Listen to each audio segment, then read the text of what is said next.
అత్తగారి కంచం. చుక్కపల్లి గ్రామంలో వడ్ల వ్యాపారం చేసే పరమేశం ఒకసారి పని మీద పట్నం వెళ్ళి బావమరిది ప్రకాశం కొత్తగా అద్దెకు తీసుకున్న ఇల్లు వెతికి కనుక్కునేసరికి బాగా చీకటి పడిపోయింది.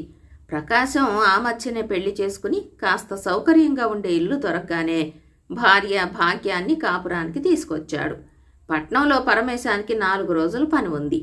పనిలో పనిగా బావమరిది కొత్త కాపురాన్ని కూడా చూసిపోదామని అనుకున్నాడు అతను. 1-2 సార్లు తట్టాక తలుపు తెరిచిన ప్రకాశం పరమేశాన్ని చూస్తూనే చిరునవ్వు నవ్వుతూ, రా బావా, ఇప్పుడే భోజనాలకు కూర్చున్నాం, కాళ్ళు కడుక్కుని వచ్చేసేయి అన్నాడు. అంతలో ప్రకాశం భార్య భాగ్యం నీళ్ల చెంబుతో వచ్చి, ఇవిగో అన్నయ్య నీళ్లు అంటూ పరమేశానికి నీళ్ల చెంబు అందించింది. పరమేశం కాళ్ళు కడుక్కుని వంటగదిలోకి వచ్చి అక్కడ 3 కంచాలలో భోజనం వడ్డించి ఉండటం చూసి, నేను వస్తున్నట్టు ముందుగానే ఊహించి వడ్డన కూడా చేసి ఉంచారే అన్నాడు ఒక కంచం ముందు కూర్చుంటూ. ఆ 3వ కంచంలోది అమ్మ కోసం వడ్డించిన భోజనం బావా అన్నాడు ప్రకాశం. అది విని పరమేశం ఒక్క క్షణం నిర్ఘాంతపోయాడు. తన అత్తగారు ప్రకాశం తల్లి 5 ఏళ్ల క్రితం పోయింది. ఆవిడ కోసం ఇప్పుడు కంచంలో భోజనం వడ్డించడం ఏమిటి? పరమేశం ఆశ్చర్యపోవడం గమనించిన ప్రకాశం, అలా ఆశ్చర్యపడకు బావా, అమ్మ ఈ ఇంట్లోనే ఉంటున్నది. నాకు కనపడకపోయినా భాగ్యానికి కనిపిస్తోంది. అంతేకాదు అప్పుడప్పుడు భాగ్యానికి సలహాలు కూడా ఇస్తున్నది అన్నాడు. మరి కంచంలో వడ్డించిన భోజనం అత్తయ్య ఎప్పుడు తింటుంది అని అడిగాడు పరమేశం. మేము భోజనం చేసి అత్తయ్య గారి కంచం మీద మూత పెట్టేస్తాం. తెల్లవారేసరికి కంచం ఖాళీగా ఉంటుంది అన్నది భాగ్యం. అయితే ఈ పూట ఇది నేను తినేస్తే అత్తయ్య భోజనం మాట ఏమిటి అని అనుమానంగా అడిగాడు పరమేశం. నువ్వు మొహమాట పడకుండా భోజనం చెయ్యన్నయ్యా, అత్తయ్య గారి కోసం మళ్ళీ వండుతాను అన్నది భాగ్యం నవ్వుతూ. బావమరుదులిద్దరూ భోజనాలు ముగించి కబుర్లు చెప్పుకోసాగారు. భాగ్యం అత్తగారి కోసం వంట ప్రారంభించింది. మాటల మధ్యలో ప్రకాశం ఆనందంగా, నేను చాలా అదృష్టవంతుణ్ణి బావా, బతికున్న అత్తలకు అన్నం పెట్టక చంపే కోడళ్లున్న ఈ కాలంలో కంటికి కనపడిన అత్త కోసం 2వ ఓపిగ్గా వంట చేస్తున్నది భాగ్యం. అమ్మకు భాగ్యం అన్నా, భాగ్యం చేతి వంట అన్నా చాలా ఇష్టం అన్నాడు. ఆ రాత్రి భాగ్యం పరమేశానికి ముందు గదిలో పడక ఏర్పాటు చేసింది. అతను సూర్యోదయానికి కొంచెం ముందుగా నిద్ర లేచాడు. ఇంకా ప్రకాశం దంపతులు నిద్రపోతూనే ఉన్నారు. పరమేశం వంటగదిలోకి వెళ్ళి అత్తగారి కోసం వడ్డించిన కంచం మూత తీసి చూశాడు. అది ఖాళీగా ఉంది. అతనికి ఎక్కడ లేని ఆశ్చర్యం కలిగింది.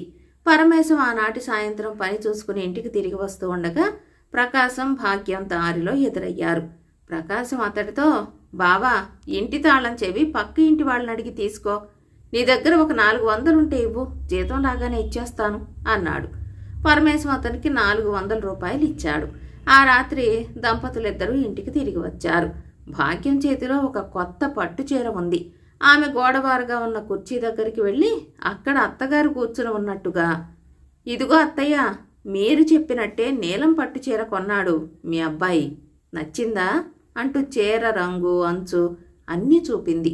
తర్వాత ఆమె భర్తతో, కట్టుకోవలసిన దానివి నువ్వు, నీకు నచ్చితే చాలు అంటున్నారు అత్తయ్య గారు అన్నది. ప్రకాశం తృప్తిగా తలాడించాడు. రాత్రి భోజనాల దగ్గర భాగ్యం అత్తగారికి వడ్డన చేసిన కంచం కేసి చూస్తూ, అదేమిటి అత్తయ్య, ఇంటికి వచ్చిన అల్లుడిని వెళ్ళి పొమ్మనడం ఏం మర్యాద అన్నది. ఏమిటి భాగ్యం, అమ్మ ఏమంటోంది అని అడిగాడు ప్రకాశం ఆత్రంగా. అత్తయ్య గారికి తన కూతురు ఇంట్లో ఒంటరిగా ఉండలేదని బెంగ. తల్లి ప్రాణం కదా, అన్నయ్యను రేపు వెళ్ళి పొమ్మని చెప్పమంటున్నది అన్నది భాగ్యం. పరమేశం నవ్వి, అత్తయ్యకు చెప్పు, ఎల్లుండి పొద్దునే వెళ్ళిపోతాను, రేపటితో ఇక్కడ నా పని తప్పక అయిపోతుంది అన్నాడు. ఆ రాత్రి ఎంతసేపటికి పరమేశానికి నిద్ర పట్టలేదు.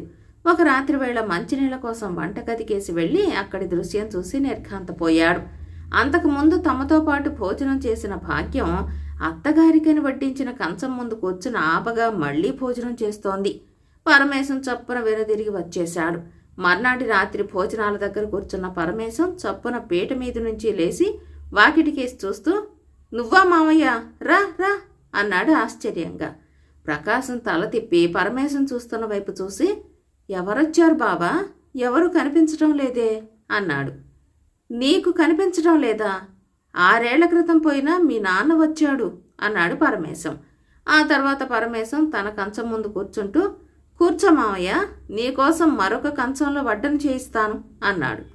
భాగ్యం నమ్మలేనట్టు చూస్తూ మరొక కంచం తెచ్చి భోజనం వడ్డించింది. బావున్నావా మావయ్య, ఏమిటిలా వచ్చావు అని కంచం కేసి చూస్తూ అడిగాడు పరమేశం. 1-2 క్షణాలు గడవగానే ప్రకాశం పరమేశాన్ని, నాన్న ఏమన్నాడు బావా అని అడిగాడు. మరేం లేదు, మీ అమ్మాయి ఇక్కడున్నది కదా, తీసుకువెళ్ళడానికి వచ్చాడట. ఇక ఇద్దరూ పైలోకాలకు వెళ్ళిపోతారట. కోడలికి ఇక అత్త కనపడదని బాధపడవద్దని చెప్పమన్నాడు. మీ ఇద్దరిని ఆశీర్వదించి ఇప్పుడే వెళ్ళిపోతారట అని చెప్పాడు పరమేశం. నాన్న ఎప్పుడూ ఇంతే, ఒట్టి తొందరపాటు మనిషి అన్నాడు ప్రకాశం నిష్ఠూరంగా. భాగ్యం పాలిపోయిన మొహంతో ఏమీ అర్థం కాని దానిలో ఇదంతా చూడసాగింది. ఆ మర్నాడు చీకటితోనే లేచి తన ఊరు వెళ్ళిపోయాడు పరమేశం. అతడి పక్క దుప్పటి తీసి దులుపుతున్న భాగ్యానికి ఒక కాగితం కనిపించింది. అందులో ఇలా ఉంది: నిన్ను నా సొంత చెల్లెలిగా భావించి ఈ ఉత్తరం రాస్తున్నాను. నువ్వు ప్రకాశానికి తల్లి మీద ఉన్న ప్రేమను, నమ్మకాన్ని తెలివిగా నీ స్వార్థానికి వాడుకుంటున్నావు. కొత్తగా కాపురానికి వచ్చిన నువ్వు నీ తిండి పుష్టికి సిగ్గుపడి అత్తగారి నాటకం ఆరంభించి ఉంటావు. అత్తగారి పేరు మీద తాహతుకు మించి నీ భర్త చేత అప్పులు చేయించి చీరెలు సారెలు కొనిపిస్తున్నావు. ఇంటికొచ్చిన బంధువులను సాగనంపటానికి కూడా అత్తగారిని అడ్డం పెట్టుకుంటున్నావు. నీ అత్తగారి నాటకానికి తెర దింపించేందుకే నేను మామగారి నాటకం ఆడాను. ఇదంతా నీ మేలు కోసమే. సరే, ఈ జరిగిన దానికి నా మీద నీ కోపం లేదనుకుంటాను. వచ్చే పండుగకు మీ ఇద్దరూ తప్పక రావాలి మా ఇంటికి. ఉత్తరం చదివిన భాగ్యానికి ఇంతకాలంగా తానెంత అనాగరికంగా ప్రవర్తించింది అర్థమయ్యింది. అంతలో ప్రకాశం పడక గది నుంచి బయటికి వస్తూ, ఏమిటి, ఏదో చాలా దీర్ఘంగా ఆలోచిస్తున్నట్టున్నావు అని అడిగాడు. మరేం లేదు, మన పెళ్ళయ్యాక మొదటిసారిగా ఇంటికొచ్చిన అల్లుడికి బట్టలు పెట్టలేదు. ఈ రాబోయే పండగకు అన్నయ్యకు వదినకు మనమే కొత్త బట్టలు తీసుకుని వాళ్ళ ఊరు వెళ్దాం అన్నది భాగ్యం సంతోషంగా. కథ సమాప్తం. ఆత్మ బంధువులు. కైలాసపురంలో వెంకటేశం, వరలక్ష్మి అనే దంపతులు ఉండేవారు. వాళ్ళకి 6 ఏళ్ల కొడుకు, 4 ఏళ్ల కూతురు. వెంకటేశం తల్లిదండ్రులకు ఒక్కడే సంతానం కావడంతో వాళ్ళు అతడి దగ్గరే ఉండేవారు. కొడుకు కచేరీలో మంచి ఉద్యోగంలో ఉన్నప్పటికీ తండ్రి ఊరికే కూర్చోవటం ఇష్టం లేక 4 పిల్లలకు పాఠాలు చెప్పి పెరట్లో కూరగాయలు పండించి కొడుకు సాయపడుతూ ఉండేవాడు. అయినప్పటికీ వరలక్ష్మికి అత్తమామలు తమ దగ్గర ఉండటం ఏమాత్రం ఇష్టం లేదు. అయితే అత్తమామల్ని వారి కర్మానికి వారిని వదిలేసి తాము వేరే కాపురం పెడదామని ఆమె అన్నప్పుడల్లా వెంకటేశం నిరాకరిస్తూ రాసాగాడు. దాంతో వరలక్ష్మి అవకాశం దొరికినప్పుడల్లా అత్తమామలను ఏవో సూటిపోటి మాటలు అంటూ తన కక్ష తీర్చుకోవటం ప్రారంభించింది.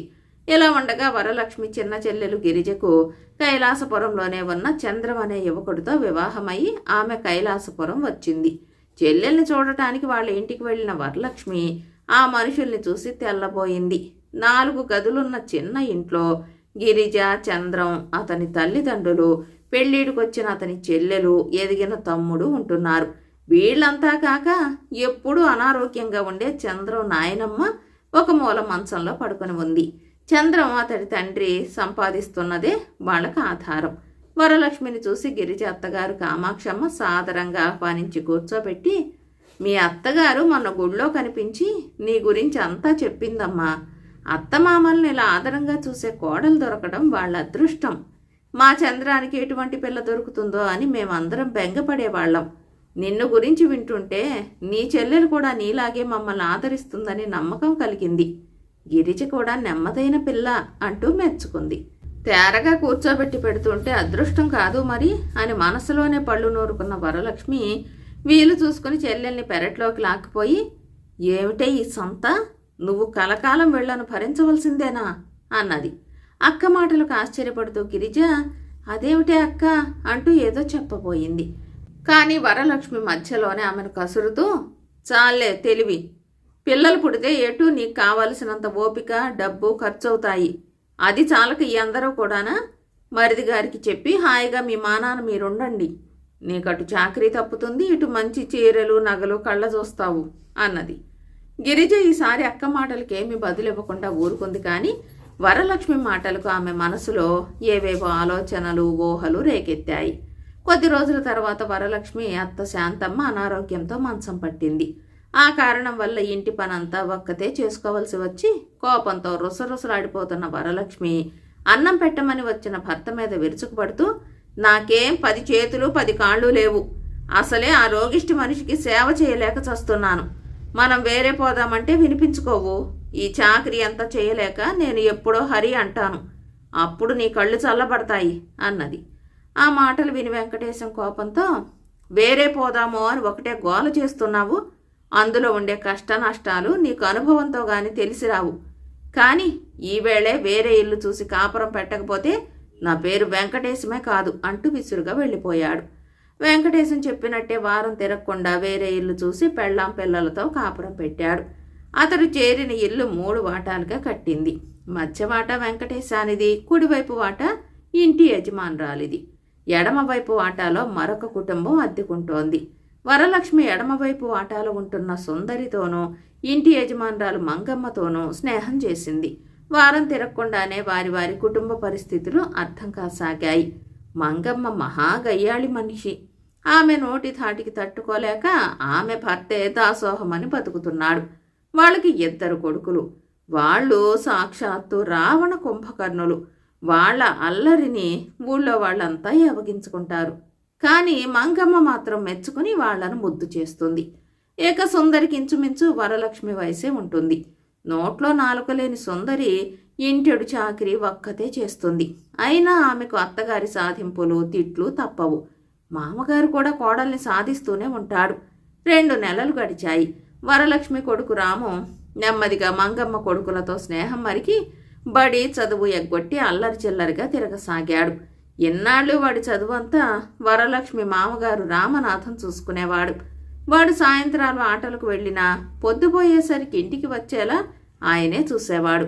అక్కడి నుంచి తాత మనవలిద్దరూ చదువుతూనో కథలు కబుర్లతోనో కాలక్షేపం చేసేవారు. ఇక్కడ రాముకు కాలక్షేపానికి ఎవరూ లేకపోవడం వాడు దారి తప్పడానికి కారణమయ్యింది. ఇంతలో ఒకనాడు వీధిలో కూరలు బేరం చేసి లోపలికి వస్తున్న వరలక్ష్మికి సుందరి భర్త సుందరిని కొడుతూ ఉండటం కంటపడింది. ఆమె గబగబా వెళ్ళి సుందరిని రెక్క పట్టుకుని యువతలకి లాగుతూ, ఆగండి, ఏమిటిది, ఎందుకిలా కొడుతున్నారు అంటూ అరిచింది. అక్కడే ఉండి అంతా చూస్తున్న సుందరి అత్తగారు కోపంగా, చాలేవమ్మ, చెప్పొచ్చావు, వాడి పెళ్ళాన్ని ఎందుకు కొడతాడో వాడిష్టం, నీ మొగుడిలా నా కొడుకు చవట దత్తమ్మ కాదు అన్నది. ఆవిడ మాటలకు వరలక్ష్మి నిర్ఘాంతపోతూ, ఏమిటి, ఏమన్నారు అన్నది. పెళ్ళాం మాటలు విని కన్నవాళ్లను కాట్లో వదిలేసి వచ్చినవాడు చవట దద్దమ్మ కాక మరేమిటి అన్నది సుందరి అత్తగారు చేతులు ఊపుతూ. వరలక్ష్మి రోషంగా, మేమేమీ వాళ్లను కాట్లో వదిలి రాలేదు అన్నది. వయసు మళ్ళిన వాళ్లకు నా అనే తోడు లేకపోయాక ఎక్కడున్నా కాట్లో ఉన్నట్టే అన్నది సుందర అత్తగారు. ఆవిడ మాటలకు దుఃఖం పొంగి వస్తూ ఉండగా వరలక్ష్మి బలవంతంగా నిగ్రహించుకుంటూ తన వాటాలోకి వెళ్ళిపోయింది. ఇంతలో గంట క్రితమే కచేరీకి వెళ్లిన వెంకటేశం ఇంటికి తిరిగి వచ్చి వరలక్ష్మితో, ఇదిగో ఈ సంగతి విన్నావా, మా నాన్నకు నిధి దొరికిందట అన్నాడు. అంతవరకు సుందరి అత్తగారు అన్న మాటల గురించి బాధపడుతున్న వరలక్ష్మి అదంతా మర్చిపోయి ఆతృతగా, నిధి ఎక్కడ దొరికింది అని భర్తను అడిగింది. మా నాన్న పడుకునే పెద్ద పాతకాలపు పందిరి మంచం ఎరుగుదువు గదా, దాన్ని ఏ కీలు కాకీలు విప్పి ఎండలో వేద్దామని ఓడదీస్తూ ఉండగా పట్టె మధ్యకు విరిగిపోయి లోపలి నుంచి రత్నాలు బయటపడ్డాయట అన్నాడు వెంకటేశం. అయితే ఇవాళ్లతో మన దరిద్రం తీరిపోయిందన్నమాట, పదండి త్వరగా మన ఇంటికి వెళ్దాం అన్నది వరలక్ష్మి. మా నాన్నకు నిధి దొరికింది గనక అది మన అయిపోయిందా అన్నాడు వెంకటేశం. ఆ మాట వింటూనే వరలక్ష్మి వెలవెలపోయింది. ఆ సమయంలో అక్కడికి వచ్చిన ఆమె చెల్లెలు గిరిజ, అక్క, నువ్వు చేసిన పనికి అత్తామామయ్యలకు ఎలా మోహం చూపటం అని బాధపడుతున్నావా? మరేం బాధపడకు, కోడలు మంచి మనిషిగా మారి మళ్ళీ తమ దగ్గరికి వచ్చే రోజు కోసం వాళ్ళు ఎదురు చూస్తున్నారు. ఇదంతా నేను బావగారు కలిసి ఆడుతున్న నాటకమని వాళ్లకు తెలుసు అన్నది. నాటకమా అన్నది వరలక్ష్మి ఆశ్చర్యంగా. అవును, నీకు డబ్బుపై ఉన్న ఆశ అయిన వాళ్లను చేదరించుకోవటం గమనించిన నేను బావగారితో మాట్లాడి కొన్నాళ్లపాటు మీరు వేరే ఇంట్లో ఉండటానికి ఒప్పించాను. అందువల్ల మేలే జరిగింది. అన్నట్టు మామయ్యకు నిధి దొరకటం అది వట్టిదే సుమా అన్నది గిరిజ. చెల్లెలు చెప్పిన దానికి వరలక్ష్మి నవ్వి, పోనిద్దు, నువ్వు పూనుకుని ఎప్పటికీ తరగని జ్ఞాననిధి నాకు ఇచ్చావు. ఇంకా రాళ్ళు రప్పల కోసం ఆశపడతానా? ఆత్మబంధువుల ఆనందం కంటే ఇవన్నీ ముఖ్యం కావని నాకు బాగా తెలిసి వచ్చింది. పదండి, ఇప్పుడే ఈ కొంప ఖాళీ చేసి మన ఇంటికి వెళదాం అన్నది. కథ సమాప్తం. వెర్రి వెంకి. ఒక గ్రామంలో ఒక రైతుండేవాడు. అతనికి చిన్నతనంలోనే పారిపోయింది. గ్రామంలో వెంకి అనే దిక్కులేని పిల్ల ఒకతే ఉండేది. రైతు ఆమె చేత ఇంటి పని అంతా చేయించుకునేవాడు. తీరికగా ఉన్నప్పుడు ఆమె మిగతా కూలీలతో కలిసి సంతోషంగా పొలం పనులు కూడా చేసేది. పని చేయటంలో వెంకికి అలుపు సలుపు అంటూ లేదు. కానీ దానికి వేపకాయంతా వెర్రి ఉండేది. ఇంటి పనంతా నేనే చేస్తుంటేను కదా, నన్ను పెళ్లి చేసుకోరాదా ఏం అనేది వెంకి తన యజమానితో. చేసుకోక నిన్నే చేసుకోమన్నావుటే అనేవాడు రైతు. కానీ వెంకి అస్తమానము ఇదే పాట సాగించింది. నన్నెందుకు చేసుకోవు? నాకేం వంకొచ్చింది? నేను ఉండగా ఇంకొక దాన్ని ఇంట్లో అడుగు పెట్టనిస్తానా అంటూ ఆమె తన యజమాన్ని కాల్చుకు తింటోంది. ఆమె బాధ భరించలేక రైతు ఒకనాటి మధ్యాహ్నం వెంకి పొలం పని చేసి అలిసి చేన్లోనే పడుకుని ఒళ్ళు తెలియకుండా నిద్రపోతుంటే ఆమె కాళ్ళు చేతులకి నూనె కలిపిన కాటుక పట్టించేశాడు. పొద్దువాలే సమయానికి వెంకి నిద్రలేచి తన కాళ్ళు చేతులు చూసుకుని తానే భయపడింది. నేనా లేక దయ్యమా అని ఆమెకు అనుమానం వచ్చింది. ఆమె తిన్నగా తన యజమాని ఇంటికి వెళ్ళి, వెంకి ఇంట్లో ఉందా బాబు అని అడిగింది. ఇంట్లోనే ఉంది అన్నాడు రైతు. ఇక తనకు ఆమె పేడ వదిలిందనుకుని. అయితే నేను వెంకిని కానన్నమాటేగా అనుకుంటూ వెంకి ఆ మసక చీకట్లో పడి తిన్నగా అడవికేసి బయలుదేరింది. అడవిలో ఆమెకి 2 దొంగలు కనిపించారు. వాళ్ళు ఆమెను చూసి భయపడి పారిపోసాగారు. ఎందుకురా వెర్రి నాగన్నల్లారా, నన్ను చూసి అలా బెదిరి పారిపోతారు? దొంగతనానికి పోతుంటే నన్ను వెంట పెట్టుకుపోండి, సహాయంగా ఉంటాను అంది వెంకి కేకలు పెడుతూ. పిశాచి తమ వెంట ఉండటం కూడా ఒక విధంగా మంచిదేననుకుని దొంగలు భయపడటం మాని వెంకి దగ్గరికి వచ్చారు. వాళ్ళు ఆ రోజు ఎక్కడన్నా ఒక మంచి గొర్రెను దొంగిలించాలని ఉన్నారు. కానీ ఎక్కడ గొర్రె దొరుకుతుందో వాళ్లకు తెలియదు. అదంతా నాకు వదిలిపెట్టండి, కటిక చీకట్లో కూడా గొర్రెలు కొట్టడానికి పోగలను అంది వెంకి. దొంగలు సంతోషించి వెంకి వెంట వచ్చారు. దొంగలను బయట ఉండమని వెంకి కొట్టం ప్రవేశించింది. దొంగలు గొర్రె కోసం ఎదురు చూస్తూ ఉండగా వెంకి, పోతు కావాలా పెంటి కావాలా అని గావు కేక పెట్టింది. అరవకు, బలిసిందిగా చూసి ఏదో ఒకటి పట్రా అన్నారు దొంగలు. బలిసిందే, పోతు కావాలా పెంటి కావాలా అని వెంకి మరింత గట్టిగా అరిచింది. అరుస్తావెందుకు? బలిసిందైతే పోతైనా సరే పెంటైనా సరే అన్నారు దొంగలు. ఇక్కడ బోలెడన్ని గొర్రెలు, పోతు కావాలా పెంటి కావాలా, ఏది కావాలంటే అదే ఉంది అని వెంకి మరింత గట్టిగా అరిచింది. నోరు మూసుకుని ఏదో ఒకటి పట్టుకురా అన్నారు దొంగలు. ఈలోపుగా గొర్రెల యజమాని వెంకి పెట్టిన గావు కేకలకు లేచి బయటకొచ్చాడు. అతన్ని చూడగానే దొంగలు కాలికి బుద్ధి చెప్పారు. ఉండండర్రా, ఆగండర్రా అంటూ వెంకి గొర్రెల మధ్య నుంచి పరిగెత్తుకుంటూ వచ్చింది. వెంకిని చూడగానే గొర్రెల యజమాని భయంతో పొయ్యి పారిపోయి తన మందలోకి పిశాచి వచ్చిందనుకున్నాడు. ఆ రోజు దొంగలకు వెంకికి తిండి లేదు. మర్నాడు చీకటి పడగానే వాళ్ళు ఒక కోడిని తస్కరించడానికి బయలుదేరారు. కానీ కోడి ఎక్కడ దొరికేది వాళ్ళకు తెలియదు. అదంతా నాకు వదలండి, నాకు ఊళ్ళో ఉండే కోళ్ల గూళ్ళన్నీ బాగా తెలుసు అని వెంకి వాళ్లను వెంట పెట్టుకుని ఊళ్ళోకి వచ్చింది. ఆమె దొంగలను బయట ఉండమని కోళ్ల ఆవరణలో ప్రవేశించి, పెట్ట కావాలా పుంజు కావాలా, ఇక్కడ బోలెడన్ని కోళ్ళు అని గావు కేక పెట్టింది. అయితే పులి కేకలు దేనికి? బరువుగా ఉన్న కోడిని చూసి పట్టుకురా అన్నారు దొంగలు. అదే, పెట్ట కావాలా పుంజు కావాలా అని వెంకి మళ్ళీ గావు కేక పెట్టింది. కేకలు పెట్టక వాటమైన కోడిని ఒక దాన్ని తీసుకురా అన్నారు దొంగలు. అట్లా కాదు, పుంజు కావాలా పెట్ట కావాలా, ఇక్కడ బోలెడన్ని కోళ్ళు అన్నది వెంకి. ఈ కేకలకు కోళ్ళన్నీ లేచి అరవసాగాయి. కాపలావాడు లేచాడు.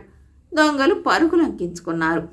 ఆగండర్రా బుద్ధి తక్కువ వాళ్ళారా, పుంజు కావాలంటే పుంజో పెట్ట కావాలంటే పెట్టో ఇచ్చేదాన్ని కదా, ఏది చెప్పకపోతిరే అంటూ వెంకి వాళ్ల వెనకే పరిగెత్తింది. వెంకిని చూస్తూనే కోళ్ల కాపలావాడు భయంతో విరుచుకుపడిపోయాడు. 2 రోజులుగా దొంగలు కనపడలేదు. ఊళ్ళోనేమో పిశాచం తిరుగుతుందన్న వార్త వ్యాపించి అందరూ హడిలిపోయారు. మూడో రోజు నిశిరాత్రి దొంగలు ఒక గొర్రె దొరుకుతుందేమో చూడటానికి బయలుదేరారు. వెంకి వెంట వస్తానంటే వాళ్ళు వద్దనేశారు. ఆ పిశాచాన్ని వెంట పెట్టుకుపోతే తమకు ఆకలి చావు తప్పదని దొంగలకు తోచిపోయింది. వెంకికి కూడా ఆకలి దహించుకుపోతోంది. అందుచేత ఆమె ఊరి బయట ఉన్న ఒక పొలానికి వెళ్ళి అక్కడ చిలకడ దుంపలు పీకి ఆవురావురమని తినసాగింది. పొలంలోనే గుడిసె వేసుకుని ఉన్న పొలందారు ఒక రాత్రి వేళ బయటికి వచ్చి చిలకడ దుంపలు పీకు తింటున్న వెంకిని చూసి దయ్యం అనుకుని అప్పటికప్పుడే భూతవైద్యుడి ఇంటికి పరిగెత్తాడు. భూతవైద్యుడు నిద్ర లేచి పైపంచి వేసుకుని పొలందారు వెంట బయలుదేరాడు. పొలంలోకి రావాలంటే దారిలో రొంపి అడ్డున్నది. భూతవైద్యుడు రొంపిలో దిగి నడవనన్నాడు. నేను నిన్ను ఎత్తుకొని రొంపి దాటిస్తా, ఈ దయ్యాన్ని నువ్వు వదలగొట్టకపోతే ఇక నేను ముష్టెత్తుకోవాల్సిందే అంటూ పొలందారు భూతవైద్యుడిని వీపున ఎత్తుకుని రొంపిలోకి దిగి నడవసాగాడు. పొలంలో నుంచి వెంకి వాళ్లను చూసి దొంగలనుకుంది. వాళ్ళు గొర్రెను సంపాదించుకొస్తున్నారనుకుని బాగా కొవ్విందేనా అని గట్టిగా అరిచింది.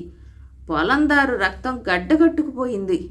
కొవ్విందో కాదో నువ్వే చూసుకో మా తల్లి అంటూ వాడు భూతవైద్యుణ్ణి రొంపిలోకి తోసేసి కాలి సత్తువ కొద్దీ పారిపోయాడు. ఆ రాత్రి జరిగిన సమాచారం కూడా రైతుకు తెలిసింది. అతనికి వెంకిని చూసి జాలి వేసింది.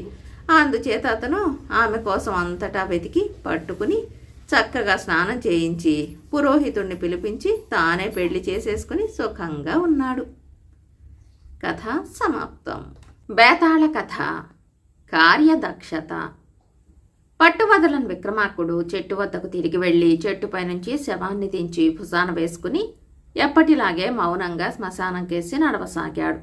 అప్పుడు శవంలోని బేతాళుడు, రాజా, నువ్వెవరి ఆజ్ఞానువర్తివై ఇంత అర్ధరాత్రి వేళ శ్మశానంలో ఇన్ని ఇక్కట్లను ఓర్చగలుగుతున్నావో నాకు తెలియదు. కానీ స్వామి భక్తి, ఎనలేని ధైర్య సాహసాలు కల ఎంతో వివేకవంతుడైన వాడికి తప్ప సామాన్యులకు ఇది సాధ్యమయ్యే పని కాదు.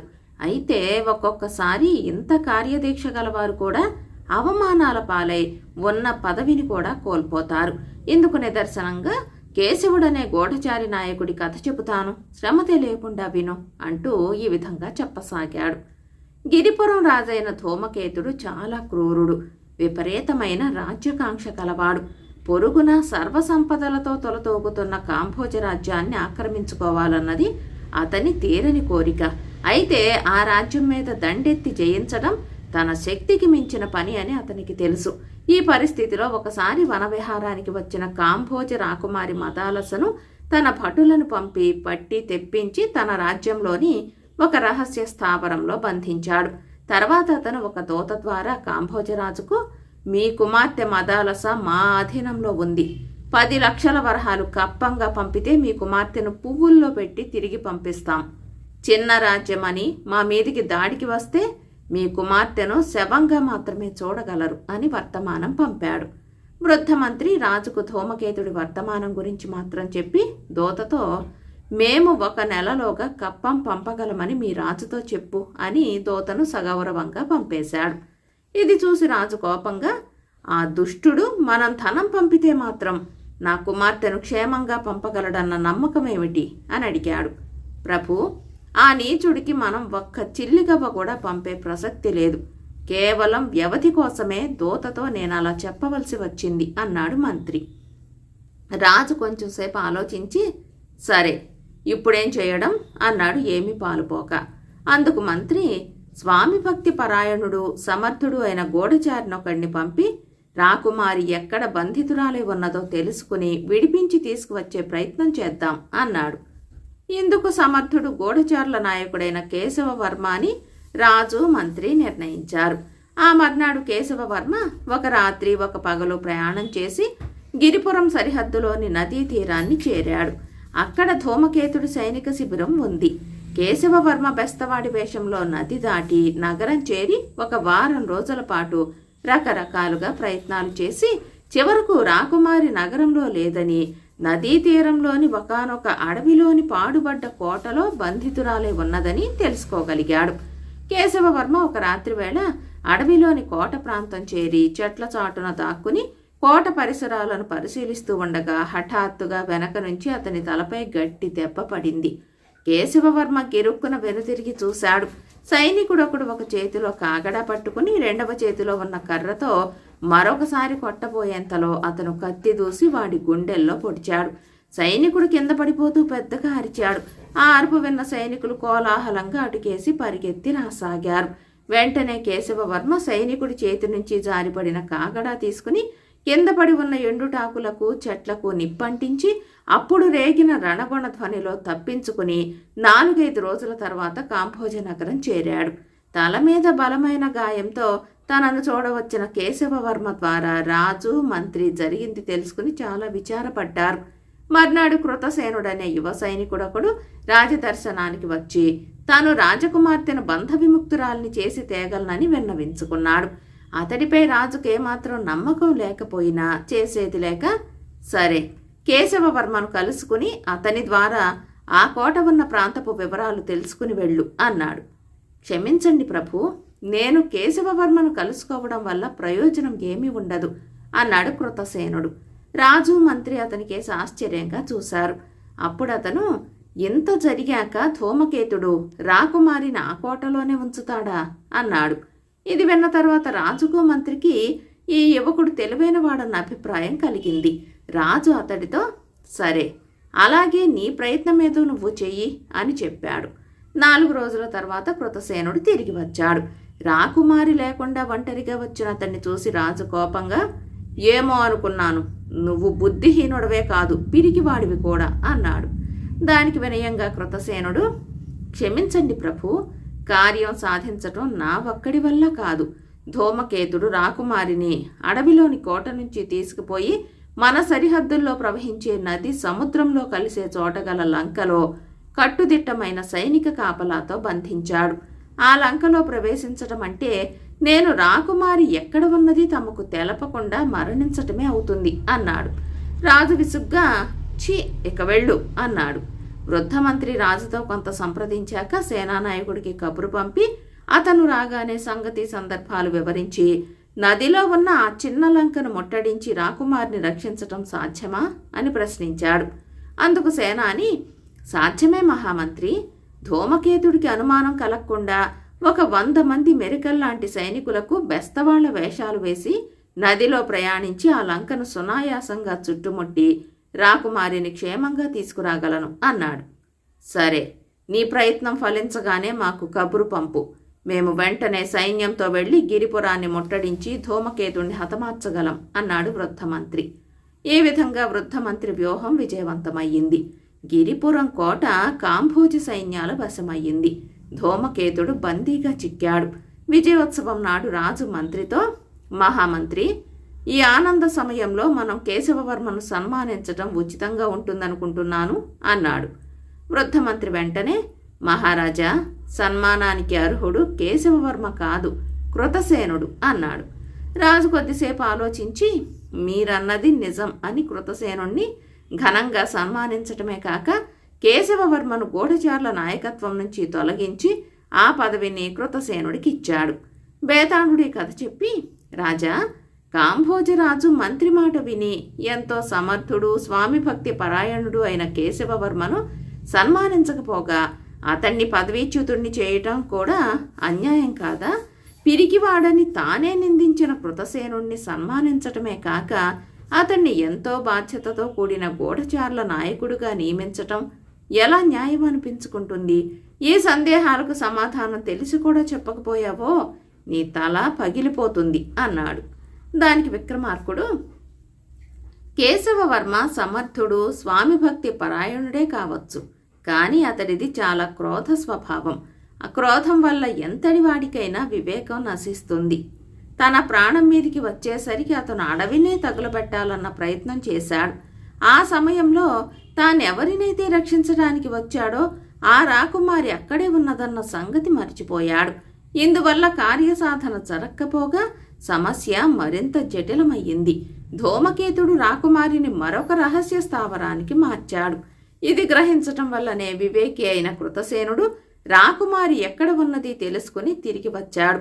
ఆ కారణంగానే వృద్ధమంత్రి పథకం పారి రాకుమారికి స్వేచ్ఛ లభించటమే కాక దుష్టుడైన ధూమకేతుడు పతనం కూడా చెందాడు. మంత్రి సలహా విన్న తర్వాత రాజు ఇదంతా ఆలోచించి అర్హుడు కార్యదక్షుడు అయిన కృతసేనుణ్ణి సన్మానించాడు అన్నాడు. రాజుకి ఈ విధంగా మౌనభంగం కలగగానే బేతాళుడు శవంతో సహా మాయమై తిరిగి చెట్టెక్కాడు. కథ కంచికి మనమింటికి.